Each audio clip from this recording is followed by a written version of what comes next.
plugin that kind of emulates the rag thing. It's just one knob, and it's a bunch of effects internally chained together, like reverb, low cuts, like sweeps to help like amp up the energy. This is what rags are basically. Yeah, there was a guy on the show recently named Derek Atwater who's a sound designer as well as like a mixer producer. And when he's building like Serum, presets or whatever, he takes a lot of time to make sure that the macros are on point, so that you move one thing in the macros, it just changes the sound. That's the same thing. Intense, if you know macros way. in Serum, that's the same thing in Ableton Live, just externally. Got it. These two things get me very far. When you put it that way, at first you're like, I was like, I don't know, man. I do my automation pretty quickly in Logic because I have it set so whatever parameter I'm messing with, it automatically moves it to that parameter inside the automation, so you don't have to actually choose it. Yeah, maybe I'm just quite fast. Maybe I just but the macro thing is huge. The macro thing is huge. So that definitely sounds dope. That's pretty dope. But how do you deal with so many tracks? Like there's so many tracks in modern day productions. How are you dealing with that inside of Ableton when you're kind of doing everything on a per track basis? Because I do, when I'm mixing in Logic, I have track stacks and auxiliary buses that I'm doing a lot of I'm controlling, the gain staging. Like at every gain stage, I'm able to control something, right? So how do you deal with so many tracks? Well, that's easy as well. For me at least, like I don't work in mixer view at all. You got session view and mixer view. Mixer view, so you got the ugly. It is ugly. It is very, very ugly. It's ugly and clunky. The faders I don't use and that. stuff. Yeah, I don't use that at all. I use the session view only. But as far as that goes, for the session view, you can group stuff. Like you can create groups. You can create groups within groups, even with since Ableton 10, as far as I remember. I group my vocals together. I have like main vocals grouped, backgrounds grouped, and I have template for that as well usually. And then what you can do is right now I have Ableton open, and on every normal track, on every audio track, I do have console 1 from Softtube by default, simple low cut and high cut, which is Ableton rag again. And lately sometimes I have the Acoustica Black plugin, which is an analog summing channel strip as well, which is very heavy on a CPU as any Acoustica plugin, but it sounds really, really good. So each time I create a new track, or if let's say I have like hundreds tracks to mix, I drop them into the project. They all get onto a track with these plugins already on there. So each and every track that I create has these plugins on by default. And then I also just create the groups that I need to. Like I group the drums together, I group the whatever, like the effects, the vocals, the main groups, I group them together, and then everything gets into a pre-master track. So Ableton doesn't have a pre-master like Logic does, for example. You have like master and have stereo out, right? And then Pro Tools has like pre-masters as well. But you can get around by creating just an audio track and then routing everything manually into that track. And this is my pre-master. So I use the actual master as my monitor track, where I have like all of my digital monitoring stuff, which is SonarWorks, the can opener, from Goodhertz, and then I have also like metering stuff from the plugin alliance, the adapter, Streamliner, and the metric AB. So that's getting onto my master, so I can have like a reference track getting into the master, and just not hitting the the plugins on the master, which you usually have. But on a pre-master, I have my go-to mastering chain as well. Not a mastering chain, but like a couple bass plugins, which is like Inflator and just a simple SSL compressor for bread and butter duties. So totally, yeah, this is roughly how I work. I want to ask you, a lot of people these days are talking. I've had guys on the show like Andrew Mari, who's worked with like Shawn Mendes.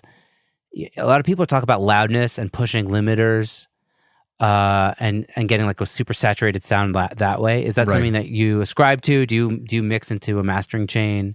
Is that a big part of your sound? Yeah, I mean, as far as loudness goes, I'm not really big about pushing it to to the gills unless I have to. For the most part, I'm going for a loud, dope track, and if I produce especially. But honestly, it's not a problem. Like, for example, there's a thing like where people are very careful about gain staging and not hitting the master too loud unless it's clipping, you know? Sometimes I do that. I'm mixing pretty hot. I'm getting super loud into the master and then kind of goes a little bit too hot in the master. What do? I just pull down the master fader. That's it. And you can't do that. You know, people are like, oh, that's just literally what it's there for. It's 60. It's what is it? 64-bit, right? Yeah. So, or it's 30. It's 32-bit. 32-bit. So yeah. 30. So there's no worries there. Just turn it down. Yeah. You just turn it down. So I'm not worried about loudness that much. But as far as like getting a pristine sound, that was what, you know, I'm referring to the parallel processing, which I do on the master as well with the Rex. That's how you tickle out the last, like the perceived loudness and like the weight and the air that's not achievable if you just, you know, put it directly on a track and just boost it out a lot. And you add a little bit of inflator on that and you're doubling those efforts. Always at 100%. Always on the master. Oh, really? Yeah. Because inflator is the 100% thing is not a gradual thing. The 100% thing is dry wet, basically. This is, they don't call like that, but on the inflator, 0 is 0, 100 is 100. It's like dry wet. And on 100%, actually, if you have 100%, there's a soft clipper being there automatically. There's like a clip button, but at 100%, it soft clips everything. So I always have shit on 100% on the master. If it's getting too hot, I mess around with that plugin a bit more. Yeah, I just back off the input. You know, if it's getting in too hot, I just back it off a little bit. But I usually have it on the master on 100%. Sometimes, like on vocals, 20, 25, whatever you need, like 15, just to get the perceived loudness. On the master, I usually slam it with 100%. If you have the material for that, like lots of transients, punchiness, and that glossy, like pristine sound. Wow. So are you usually sending your mixes off for mastering these days, or are you occasionally mastering yourself? It depends on the client. For the stuff that I produce, like my music, I master it myself for the most part, just because I know it so well. I know how it's supposed to sound like. I know the reference mixes I'm aiming for, more or less. Like, is that close or not? So for the most part, and also for just financial reasons, not financial, but like clients, they don't want to, you know, they don't usually know someone for mastering, and not even budget. They just want like a one-stop shop, you know what I mean? They just want me to do everything, and I'm okay with that if it's my stuff, you know? Unless the client requires otherwise. If he's like, hey, I got someone to master this stuff, I'm like, go on, like, cool, do that. I'm super open about that. Like, I'm not crazy about, you know, mastering. Yeah. But then do you take off some of those mastering parameters that you've set, or do you kind of leave them on? Depends on. I never limit if I send it off to mastering, of course. You know, that's right. Never limiting. But usually for the minimum treatment, I like to have some tape, just a little bit. I'm very big on using tape, and I get all of the tape plugins. I'm probably overdoing it. Some tape, just a little bit of compression, just slightly gluing the stuff, because I don't want to, you know, I usually mix into the compressor from the start. So I don't want stuff falling apart once I turn it off, even if it's just of course 2 to 3 dB, but it makes a difference, right? Oh man, stereo bus compression can't. I had to send a master off in stems, and it just completely wrecked everything, because it's like, you know, my whole mix is falling into this compressor. That's what I mean. And if I turn the bass off, it's not going to hit the same way. So like, especially if you mix into one from the beginning, right? Yeah, which I do. Yeah, same. I'm usually doing an SSL kind of compressor. Yeah, sometimes not, but usually SSL style, because it just works. Of course, it just works. Yeah. I wanted to ask you. You know, you mentioned Acoustica. I know you have some sponsorship with them. Do you mind telling me a little bit about how you got that sponsorship, and I don't know what that looks like, if you're comfortable talking about it? Of course. In Instagram as well. It started with Instagram, and then Giancarlo, the actual CEO, he just liked my shit that I put out on Instagram, like my funk videos, loops, 2 years ago even. He just liked it, and then he just started commenting like, this is good. Because he's an older guy, and he liked Daft Punk as well. You know, he's like, how old is he? Like 42, 3 maybe. So not that old. Yeah, but at the point I was 27, right? And he was a little bit older. He's like just a little bit older generation. So he liked the funk stuff, and he reached out to me and asked whether I would like to be endorsed by them. And then I'm like, sure, of course. And then we met up here in Berlin just to get to know each other in a studio, which is a super dope vintage studio. They have like this huge CADA console, which is like super rare. This is what they're modeled for their Cola plugin, and it's super dope. But anyways, we met up. We just got to know each other. He's like, "Yo, I like the way you're thinking. I like your music. We're gonna support you a little bit." And then I got them on a podcast as well. I got him on a podcast to talk about the technology of Acoustica.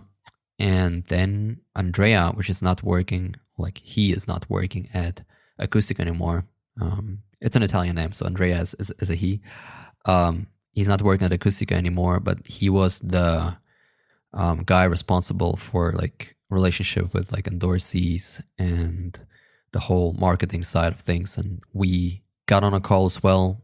He gave me all the plugins, just activated the whole set of plugins in Acoustica and the Aquarius. And then we also talked about me creating content for them, and I did a bunch of content. I'm still gonna do a bunch of content for them in the future as well. But they had like, the pandemic happened as well in between, and Andrea left as well. So the other person who's in charge is, I'm like, I was close to Andrea in terms of like, we talked on WhatsApp and like exchange memes, and then that's a certain level of, as you do. Yeah, as you do. But with the new management, I'm not like too like homies with them. Not that I'm like on any like I'm just not as close comparatively. So yeah, it's still happening. I'm still endorsed. I'm still getting the odd new plugin that they release for free, which is cool. And I also got some they paid me some money to do content as well. So that's, that happened as well. So nice. That's welcome. That's always dope. That helped. Yes. That actually helped a lot in 2018 or 19. I can't even remember. Probably 19. But yeah, I still talk to them. I still reach out from time to time. And this is how it happened. It's just Instagram, and Giancarlo liked my stuff, and we talked on Instagram, and he invited me into the studio to shoot the shit. You got the Instagram top of funnel down pat, man. Yeah, bro. Kudos to you. Well, I don't know. Like, I don't even want to call it like that. Maybe 2 years ago, I was at the forefront. I was feeling good about it. But now, like, there's so much, like the industry. If you look at it, how it developed, like endorsements left and right, music, Instagram influencers, celebrities, all of that stuff is like happening so fast. I'm like, I'm not even keeping up with that, which I don't need to. I don't want to be known for being an Instagram influencer. I want to be known for the music I produce, and like, Totally. being in the studios with the big people, big quote unquote, like the people that I look up to, in terms of like artistry and craftsmanship, not in terms of like getting the most exposure. That's not what it's all about. And TikTok is an influencer platform only. This is what TikTok is there for, to use influencers as your traffic source for your products, and in exchange for money or like whatever. Yeah, entertainment, man. It's bizarre.